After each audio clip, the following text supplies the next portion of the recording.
सबों को जय मसीह की आत्मिक आधार चैनल में आप सबों का स्वागत है। क्या सच में यीशु का पुनरुत्थान हुआ?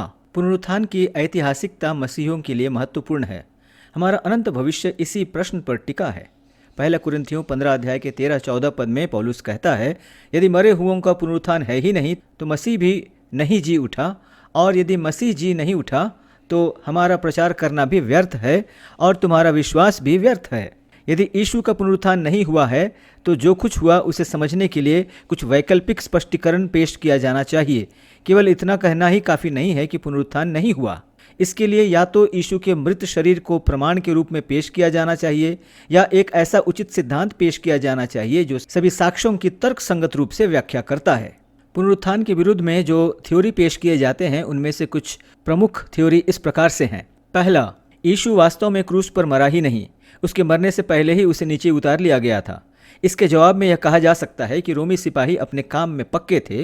यीशु को मृत देखकर उन्हें आश्चर्य हुआ और सैनिकों में से एक ने बर्छे से उसका पंजर बेधा और उसमें से तुरंत लहू और पानी निकला।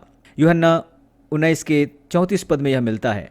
अगर वह जीवित रहता भी तब भी उसमें इतनी ताकत नहीं होती कि वह कब्र के दरवाजे के पत्थर को लुढ़का कर बाहर निकल सके। दूसरा, प्रेरितों ने शव को कब्र में से चुरा लिया और छिपा दिया। मत्ती 27 अध्याय के 66 पद में लिखा है, अतः वे पहरुओं को लेकर गए और पत्थर पर मोहर लगाकर कब्र की रखवाली की। जिस कब्र में रोमी सम्राट का सील मोहर लगा हुआ हो और रोमी सिपाही रखवाली कर रहे हो, क्या चेलों के लिए यह संभव है कि वहां से यीशु की शव को चुरा कर कहीं छुपा दे? ऐसे और भी कई थ्योरी हैं जो यीशु के पुनरुत्थान को गलत साबित करने के लिए दिए जाते हैं। इनमें उलझने से बेहतर होगा कि बाइबल के पुनरुत्थान के विषय में बताए गए बातों को हम समझने की कोशिश करें। यूहन्ना 20 अध्याय के 1 से 10 पद में सप्ताह के पहले दिन कब्र में जो घटना हुई उसके वृतांत हमें मिलता है। पद 1 में लिखा है, सप्ताह के पहले दिन मरियम मगदलिनी भोर को अंधेरे रहते ही कब्र पर आई और पत्थर को कब्र से हटा हुआ देखा। अन्य सुसमाचार बताते हैं कि वह उस सुबह कब्र पर आने वाली एकमात्र महिला नहीं थी। उसके साथ कम से कम 3 अन्य महिलाएं भी थी। वह मरियम ही थी जो वापस भागी और शिष्यों को खाली कब्र के बारे में बताया। संभवतः इसीलिए यूहन्ना ने उसका उल्लेख किया। यह वही मरियम है जिसमें से यीशु ने 7 दुष्टात्माएं निकाली थी। लूका के 8 अध्याय के 2 पद, मरकुस 16 के 9 पद में इसका जिक्र मिलता है। उसके अव्यवस्थित अतीत ने उसे पुनरुत्थित यीशु के पहले गवाह होने से अयोग्य नहीं ठहराया। उसने चेलों से कहा, वे प्रभु को कब्र में से निकाल ले गए हैं और हम नहीं जानती कि उसे कहाँ रखा गया है। खाली कब्र को देखकर मरियम की पहली प्रतिक्रिया यह थी कि यीशु का शरीर चोरी हो गया था। वह यीशु के पुनरुत्थान की आशा नहीं कर रही थी। हम नहीं जानती बहुवचन का उपयोग यह दर्शाता है कि मरियम अकेली नहीं थी। 3 और 4 पद कहता है, तब पतरस और दूसरा चेला निकलकर कब्र की ओर चले। वे दोनों साथ साथ दौड़ रहे थे, परंतु दूसरा चेला पतरस से आगे बढ़कर कब्र पर पहले पहुंचा। सुसमाचार का लेखक यूहन्ना इतना विनम्र था कि उसने अपने नाम का उल्लेख नहीं किया, लेकिन इतना बताया कि वह पतरस से आगे निकलकर कब्र पहुंचा था। परंपरागत विचार के अनुसार पतरस यूहन्ना से बड़ा था। उसकी उम्र उस समय 40 के आसपास या 50 के आसपास रही होगी, और वह दूसरा चेला जो उससे आगे निकल गया वह करीब 20 या 25 वर्ष का होगा। इससे पता चलता है कि वे दोनों बहुत जोर से दौड़े। कब्र का खाली होना कोई स्वाभाविक बात नहीं था, इसलिए वे इस समाचार को हल्के में नहीं ले सकते थे। उन्हें स्वयं जाकर देखना था। यूहन्ना 20 अध्याय 5 से 10 पद में लिखा है, और झुककर कपड़े पड़े देख तो भी वह भीतर न गया। तब शमौन पतरस उसके पीछे पीछे पहुंचा और कब्र के भीतर गया और कपड़े पड़े देखे, और वह अंगोछा जो उसके सिर से बंधा हुआ था कपड़ों के साथ पड़ा हुआ नहीं, परंतु अलग एक जगह लपेट कर रखा हुआ था। तब दूसरा चेला भी जो कब्र पर पहले पहुंचा था भीतर गया और देखकर विश्वास किया। वे तो अब तक पवित्र शास्त्र की वह बात समझ न पाए थे कि उसे मरे हुए में से जी उठना होगा। तब ये चेले अपने घर लौट गए। सबसे पहले कब्र पर पहुंचकर यूहन्ना नीचे झुककर अंदर देख रहा था। यहाँ ग्रीक भाषा के ब्लेपेई शब्द का उपयोग किया गया है, जिसका अर्थ है किसी भौतिक वस्तु को स्पष्ट रूप से देखना।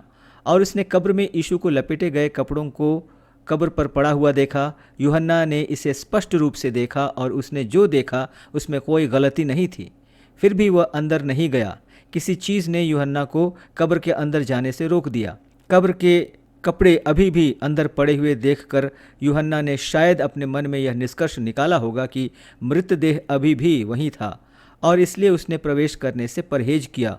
या तो वह मृतकों के सम्मान में कब्र में प्रवेश नहीं करना चाहा, या फिर उसे किसी शव को छूने की औपचारिक अपवित्रता का डर था। बाइबल के विद्वानों के अनुसार उस समय के अमीर लोगों की कब्र इतनी बड़ी होती थी कि उसमें जाया जा सकता था, जिसके एक तरफ शव को रखने की जगह होती थी और दूसरी तरफ शोक मनाने वालों के लिए एक बेंच होती थी। प्रवेश द्वार केवल 3 फीट ऊंचा और 2.5 फीट चौड़ा होता था। यह अंदर जाने के लिए काफ़ी बड़ा था, फिर भी थोड़ा झुकना और मुड़ना पड़ता था। कब्र के अंदर जाने के लिए कुछ प्रतिबद्धता की आवश्यकता थी और किसी कारण से यूहन्ना अंदर नहीं गया। तब शमौन पतरस उसके पीछे पीछे आया और वह तुरंत कब्र के अंदर चला गया। यह बिल्कुल पतरस के चरित्र के अनुरूप की प्रतिक्रिया थी। यूहन्ना रुककर इस बारे में सोच रहा था, लेकिन पतरस तुरंत अंदर चला गया। अंदर जाकर पतरस ने देखा। यहाँ देखने के लिए ग्रीक शब्द थेरेई का उपयोग किया गया है, जिसका अर्थ है चिंतन करना, निरीक्षण करना, जांच करना, पर्यवेक्षण करना इत्यादि। उसने देखा कि कपड़े अभी भी व्यवस्थित और साफ थे। ऐसा लग रहा था जैसे शव लपेटे गए कपड़ों में से अपनी जगह को नुकसान पहुंचाए बिना मानो भाफ के रूप में शरीर बाहर हो गया हो। बाइबल विद्वान डॉक्टर बाकले के अनुसार मृतदेह पर लगाए गए मसालों तथा अन्य मलहमों का लेप कपड़ों को सुखाकर शव को एक कोकून या मम्मी की तरह बना देता था। इस दफन के कपड़ों को सामान्य रूप से हटाने के लिए फाड़ने या काटने की आवश्यकता होती थी, लेकिन पतरस ने जो देखा उसका पूरा सार यह है कि कब्र के कपड़े ऐसे नहीं लग रहे थे जैसे उन्हें उतार दिया गया हो या हटा दिया गया हो।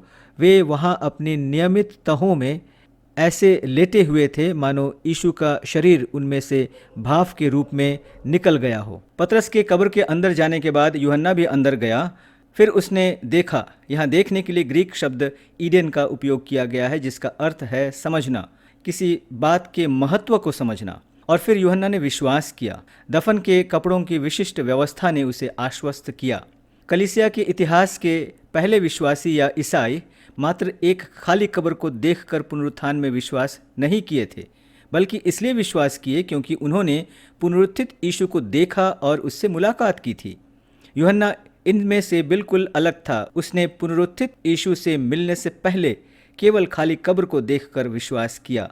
यूहन्ना 20 अध्याय के 8 पद कहता है, तब दूसरा चेला भी जो कब्र पर पहले पहुंचा था भीतर गया और देखकर विश्वास किया। इस बिंदु पर पतरस और यूहन्ना पुनरुत्थान के तथ्य के बारे में आश्वस्त हो चुके थे। फिर भी क्योंकि वे पवित्र शास्त्र का यह वचन नहीं जानते थे कि उसे मरे हुओं में से फिर से जीवित होना होगा, इसलिए उन्होंने पुनरुत्थान का अर्थ नहीं समझा था। पवित्र आत्मा के आगमन के पश्चात यीशु के चेलों ने वचन में बताए गए पुनरुत्थान का सही अर्थ समझ पाए, जो उनके प्रचार तथा लेखों में दिखता है। पुनरुत्थान के तथ्य को जानना एक महत्वपूर्ण शुरुआत है, लेकिन पर्याप्त नहीं। फिलिपियों की पुस्तक 3 अध्याय के 10 पद में पौलुस कहता है, ताकि मैं उसको और उसके पुनरुत्थान की सामर्थ को और उसके साथ दुखों में सहभागी होने के मर्म को जानूं। हमें बाइबल के माध्यम से तथा पवित्र आत्मा की अगुवाई में यीशु के पुनरुत्थान का अर्थ और महत्व को जानने की आवश्यकता है। आज कलीसिया के लिए तथा प्रत्येक विश्वासी के लिए पुनरुत्थान का क्या महत्व है? पहला, पुनरुत्थान यह साबित करता है कि यीशु ही मसीहा है। कब्र में 3 दिन बिताने और मृतकों में से जीवित होना यह साबित करता है कि यीशु परमेश्वर का पुत्र है, क्योंकि उसने पुराने नियम के मसीहा के सभी भविष्यवाणियों को पूरी की। दूसरा, पुनरुत्थान शारीरिक है। जब यीशु मृतकों में से जी उठा और स्वयं को प्रेरितों के सामने प्रकट किया तो उनके पास एक भौतिक शरीर थी। पौलुस हमें बताता है कि हमारे पास बीमारी से मुक्त अविनाशी महिमामय शरीर होगा। पहला कुरिन्थियों 15 अध्याय के 42 से 44 पद में इसका वर्णन मिलता है। तीसरा, पुनरुत्थान हमें मृत्यु के बाद के जीवन की आशा देता है और हमें एक जिम्मेदारी के साथ हमारे उद्धार प्राप्त जीवन जीने के लिए प्रेरित करता है। प्रिय मित्रों, यदि आपने यीशु मसीह में नया जन्म प्राप्त किया है और आप प्रतिदिन मसीह में नए होते जा रहे हैं, तो आप प्रभु यीशु मसीह के पुनरुत्थान का सबसे बड़ा प्रमाण हैं। यदि आप प्रतिदिन मृत्यु के बाद के जीवन के लिए तैयारी करने में अपना जीवन बिता रहे हैं, तो आप पुनरुत्थान के महत्व को समझते हैं। यदि आप दूसरों को मसीह के पुनरुत्थान को समझने और पुनरुत्थान के आशा में जीने के लिए उत्साहित कर रहे हैं, तो आप पुनरुत्थान के आशा में आगे बढ़ रहे हैं। परमेश्वर आप सबों को अपनी आशीष में बनाए रखे।